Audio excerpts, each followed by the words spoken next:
Hello friends, मैं doctor Devanshu. स्वागत है आपका इस यूट्यूब चैनल में। आज का जो हमारा टॉपिक है मोरल रेमेडी के बारे में हम बात करने वाले हैं, जिसका जिक्र डॉक्टर हैनीमैन ने एफोरिज्म 17 के फुटनोट में किया है। उसको हम यहाँ पे डिटेल में समझेंगे और ख़ासकर मैं यहाँ पे एफोरिज्म के जो फुटनोट हैं, 17 एफोरिज्म के फुटनोट हैं, उसको ही एक्सप्लेन करने वाला हूँ एक कहानी के रूप में, जो आपको याद भी रहेगा और समझने में काफ़ी ज़्यादा इजी हो जाएगा। तो चलिए वीडियो शुरू करते हैं। जब बात करते हैं हम एफोरिज्म 17 की, तो वहाँ मुख्यतः डॉक्टर हैनीमैन ने यही कहा है कि एक टोटलिटी बनाना है, जो भी साइन है उसका टोटलिटी बनाना है और डिजीज़ को इंटायरली रिमूव करना है। इन द सेंस कि इफ़ेक्ट और कॉज और बीच का प्रोसेस सबको रिमूव करना है। यानी कि इफ़ेक्ट को अगर हम किसी भी अगर बीमारी बॉडी में होती है तो उसके पीछे एक कॉज छिपा होता है, कोई भी इफेक्ट के पीछे एक कॉज होता है।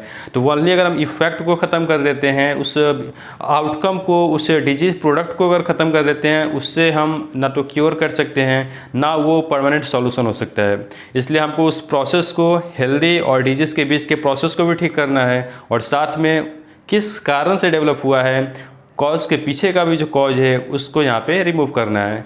तो मेनली ये टोटलिटी की बात है और एक मिशन, हाईएस्ट मिशन हमारा क्या है, पेशेंट को क्योर करना। इससे रिलेटेड ये एफोरिज्म है। इसके जब आप फुटनोट में आएंगे तो वहाँ जिक्र है मोरल रेमेडी का। अब मोरल रेमेडी से रिलेटेड मैं एक आपको स्टोरी सुनाता हूँ, जिससे ये काफ़ी ज़्यादा ईजी हो जाएगा इस पूरे पार्ट को समझना। ये कहानी एक गांव से रिलेटेड है। एक गांव में एक मुखिया, जो गांव के जो मेन एक प्रधान होते हैं, वो रहते थे। एक दिन क्या होता है, गांव में एक फ़कीर आता है भिक्षा मांगने। लोगों से वो दान मांग रहा होता है और वो दान मांगते मांगते मुखिया जी के भी घर पे भी जाता है और वहाँ जाता है, उनसे भी वो दान मांगता है। पर जो मुखिया जी थे उन्होंने उसको भगा दिया, मैं दान नहीं दूंगा तुमको, मैं कुछ नहीं देने वाला, जाओ यहाँ से। इस तरह से उन्होंने उस फ़कीर को बोला। फ़कीर भी काफ़ी गुस्से में आ गया। फ़कीर ने बोला कि ठीक है, आप मुझे दान मत दो, पर ऐसे मुझे उल्टा पुल्टा मत बोलो। बट फिर भी वो बोलते रहे। तो उस फ़कीर ने उनको बोला कि ठीक है, आज से आप जोड़ लो, आज से 30वें दिन आप मर जाओगे, आपकी डेथ हो जाएगी। ये सुनते ही उनका थोड़ा माथा घुमा और मुखिया जी का कैसी बात बोल रहा है ये। बट वो फ़कीर चला गया और उसके कल होके, यानी कि आज वो फ़कीर ये बात बोला और उसके कल होके मुखिया जी बीमार पड़ गए। वो बीमार रहने लगे और इंटरनली और एक्सटर्नली उन पे काफ़ी ज़्यादा उनके बॉडी पे इसका प्रभाव आने लगा। लोग सोचे इनको आखिर हुआ क्या है। जैसे कि हमेशा कोई भी बीमारी होती है तो लोग डॉक्टर के पास जाते हैं, वैसे ही मुखिया जी को सब लोगों ने डॉक्टर के पास ले गए। डॉक्टर के पास जाने के बाद उनका ट्रीटमेंट चला, फिर भी किसी तरह का इम्प्रूवमेंट नहीं दिख पा रहा था। उन्होंने खाना पीना भी छोड़ दिया था, उनके शरीर की हालत काफ़ी नाजुक हो रही थी। एक दिन क्या होता है कि 29वें दिन, अब ये एक तरह से आप देखिए यहाँ पे एक काल्पनिक एक फैंटेसी उनके मन में बैठ गई। यानी कि एक सुपरस्टिशियस फैंसी कि ऐसा कुछ अननोन घटित होने वाला है, किसी ने उनके माथे में भर दिया, उस फ़कीर ने उनके माथे में भर दिया, वो वहाँ से निकल नहीं पा रहा है। 29वें दिन क्या होता है कि वो अपने पूरे घर वालों को बुलाते हैं। मुखिया जी ने अपने सारे घर वालों को बुलाया और बताया कि ये देखो, इसका इतना पैसा बाकी है, उस व्यक्ति का इतना पैसा बाकी है, उन सारे लोगों को तुम ये कर देना, उनको ये दे देना, उनका पैसा दे देना। अब घर वाले बहुत परेशान हो गए कि ऐसा ये क्यों बोल रहे हैं। बोले नहीं, मैं अब कल 30वां दिन है, कल तो मैं मरूंगा ही पक्का, इसलिए मैं तुम लोगों को ये सारी बातें बता रहा हूँ। काफ़ी जोर देने पे घर वालों ने काफ़ी जोर दिया, तब मुखिया जी ने ये बात बताया कि ऐसी ऐसी बातें हुई थी। घर वालों को लगा कि यहाँ पे दवा की ज़रूरत नहीं है, यहाँ पे किसी एक बाबा को बुलाया जाए और इनका झाड़ फूँक इनकी करवाई जाए। वो लोग जाते हैं, एक बाबा को बुला के लाते हैं ताकि इनकी झाड़ फूँक हो सके और उनके मन से ये वहम निकल सके।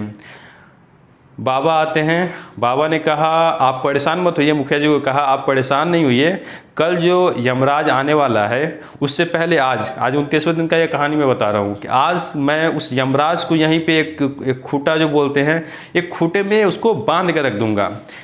उसकी मजाल है कि वो आपको ले जा सकता है, मेरे रहते हुए आपको ले ही नहीं जा सकता है। और उस बाबा ने वहाँ पे एक खूटा गाड़ा, उस पर 2-3 कील वहाँ पे लगा दिए और बोला कि देखिए, इसमें ही मैंने यमराज को बांध के रख दिया है, वो आपको ले ही नहीं जा सकता। मुखिया जी की थोड़ी परेशानी कम हुई कि अब तो शायद मैं बच जाऊँ। 30वें दिन सुबह हुई, मुखिया जी जिंदा थे। काफ़ी खुश थे, बट उनके मन में ये था कि ये जो खूंटा बांध दिया, इसमें कील ठोक दिया है, जब ये हटेगा फिर से वो मुझे ले जाएगा। बट वो बाबा काफ़ी समझदार था, उसने समझ गया था कि इनको जो प्रॉब्लम है वो मानसिक ज़्यादा प्रॉब्लम यहाँ पे इनको डिस्टर्ब कर रही है। उन्होंने बोला कि मैं कुछ ऐसा हवन करूँगा, यज्ञ करूँगा आज के दिन 30वें दिन, जिससे क्या होगा कि ये यमराज यहाँ से वापस चला जाएगा, आपको कुछ नहीं करेगा। सारा उसने पूरा इतना यज्ञ करवाया, हवन करवाया, सारे विधि विधान के हिसाब से उसने पूरा प्रोसेस को किया। शाम तक वो मुखिया जी जो थे खाना खाने लगे और उनकी जो कंडीशन थी, जो एक बेकार हालत में चली गई थी, वो नॉर्मल कंडीशन में आने लगे। यहाँ से आपको एक क्या सीख मिलती है, एक मोरल रेमेडी की यहाँ से एक वर्ड यहाँ पे ऊपर के सामने आ रहा है। यानी कि उनको जैसा उस फ़कीर ने एक मन में बैठा दिया था, इस तरीके का डर, एक सुपरस्टिशियस फैंसी, एक फॉल्टी एक प्रेडिक्शन उनके अंदर जो डेवलप करा दिया था, एक वैसा ही यहाँ पे उनके अंदर एक कंडीशन डेवलप किया जा रहा है कि नहीं, ऐसा कुछ नहीं होने वाला, अगर होगा भी तो मैं ऐसा इतना यज्ञ कर रहा हूँ, इसके माध्यम से वो चला जाएगा। इससे वो ठीक हो गए और स्वस्थ होकर अपना जीवन निर्वाह करने लगे। इस पॉइंट से आप फुटनोट के 1-2 पॉइंट को मैं रिलेट करता हूँ, बाकी आपने मैं जो जिस्ट बताया उसको समझ के अगर इस फुटनोट को आप पढ़ेंगे आपको पूरी तरह यह क्लियर हो जाएगा। यहाँ पे एक पहला जो लाइन है, a warning dream, a superstitious fancy और a solemn prediction that death would occur at a certain day और a certain hour, एक निश्चित समय पे डेथ अकर होगा, ऐसा उनके अंदर एक मतलब एक उनके अंदर एक डरावना या सपना आ गया, या किसी ने ऐसा उनको ऐसा बोल दिया कि ऐसा होने वाला है, एक सोलेम प्रेडिक्शन कर दिया उसके अंदर। इस तरह की कंडीशन में करना क्या है, वो यहाँ पे जो नीचे पॉइंट लिखा हुआ है उसको देखते हैं।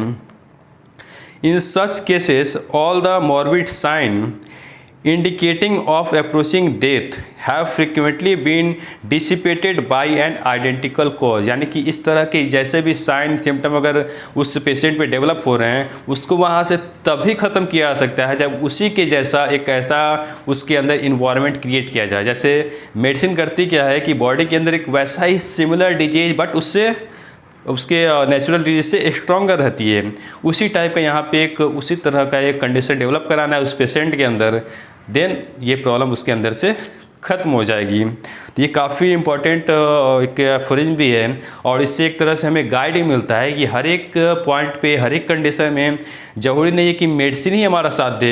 हो सकता है वहाँ पे अगर हम मोरल रेमेडी इस तरीके का कंडीशन क्रिएट करते हैं पेशेंट के अंदर, तो वो इससे भी ठीक हो जाए, और साथ में मेडिसिन दे सकते हैं। दोनों अगर मिलता है तो क्योर काफ़ी फास्ट होगा और वो एक आइडियल क्योर होगा। इसी एफोरिज्म का जो सेकंड फुट नोट है 17 एफोरिज्म का, उसमें मेनली डिजीज़ के सिम्टम को यानी कि कॉज और इफेक्ट की बात है, जो मैंने पहले आपको बता दिया। तो ये वीडियो आपको कैसा लगा कमेंट करके ज़रूर बताएं। इस वीडियो से अगर आपको कुछ भी सीखने को मिला हो, अगर थोड़ा सा भी समझ आया हो, तो इस वीडियो को आप लाइक ज़रूर करें, और अगर आपने अभी तक मेरा चैनल सब्सक्राइब नहीं किया है तो रेड वाले बटन को ज़रूर क्लिक करें, उसके बगल में जो बेल बटन है उसको भी क्लिक करें, ताकि मैं जो भी इस तरह की वीडियो बनाता हूँ उसकी नोटिफिकेशन आपके पास आते रहे। इस टॉपिक से रिलेटेड अगर कोई कन्फ्यूज़न है तो आप मुझे कॉमेंट बॉक्स में लिख सकते हैं, मैं उसको सॉल्व करने की ज़रूर कोशिश करूँगा। मिलते हैं नेक्स्ट वीडियो में, तब तक के लिए बाय। अपना ध्यान रखें, खुश रहें, स्वस्थ रहें। जय हिंद, जय भारत, जय होम्योपैथ।